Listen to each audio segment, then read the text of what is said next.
ব্যর্থতা হয়তো প্রেমে ছিল না, ব্যর্থতা ছিল সময় আর পরিস্থিতির। মানুষটা তো আজও আমার গল্পের সেরা হয়েই রয়ে গেছে। সবাই তো আর জয়ী হতে আসে না, কেউ আসে শুধু উজাড় করে ভালোবাসতে।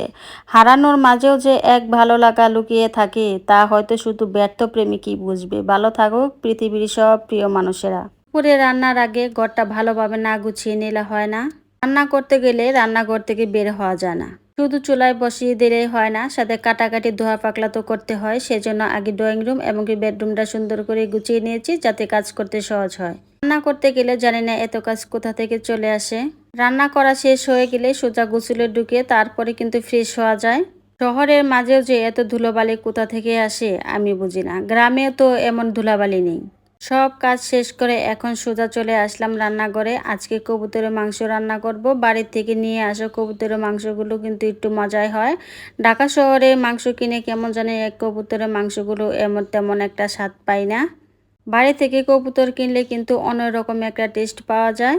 কে কিভাবে রান্না করে কবুতরের মাংস তা আমি জানি না, কিন্তু আমি গরুর মাংস যেভাবে রান্না করি সেম টু সেম আমি এখানে কবুতরের মাংসও রান্না করি।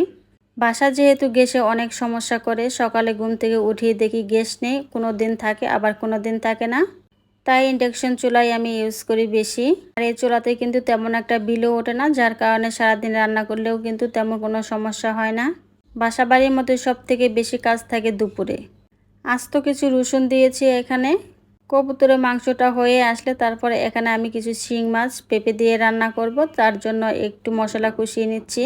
রান্না হচ্ছে এক একটা আর্ট, যার যেরকম খুশি তেমনভাবেই কিন্তু রান্না করতে পারে। আমি যেভাবে রান্না করেছি জানি তেমন একটা ভালো লাগবে না কারো কাছে, কিন্তু আমাদের কাছে কিন্তু খুবই ভালো লাগে আর রান্নাগুলোও কিন্তু বেশ মজাই হয়।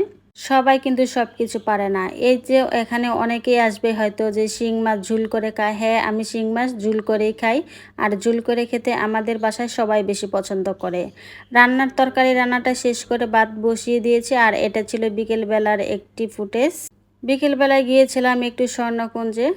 এটা হচ্ছে কাকরাইল কর্ণফুলীতে। এখানে গিয়ে দেখি নিচতলায় অনেক মাছ এবং কচ্ছপ, কি মাছ এগুলো আমি জানি না, সম্ভবত এগুলো মাগুর মাছ হবে। গিয়েছিলাম বিয়ের কিছু কেনাকাটা করতে। প্রথমে আমরা ক্যাটালগুলো চয়েস করছিলাম কোনটা কেমন লাগবে। আসলে বাস্তবে যতটা সুন্দর ছবিতে কিন্তু অতটাও সুন্দর আসে না। সোনার যে দাম পড়েছে, এখন তো সবাই সোনা বানানো বাদই দিবে। ছোট মেয়ে এখানে দেখিয়ে দিচ্ছিল সে একটা রিং নেবে। কর্ণফুলীতে একই বিল্ডিং এর নিচতলায় কিন্তু কাচ্চি বাই, আর কাচ্চি বাইয়ের এখানে আমরা সবাই ঢুকে গেলাম।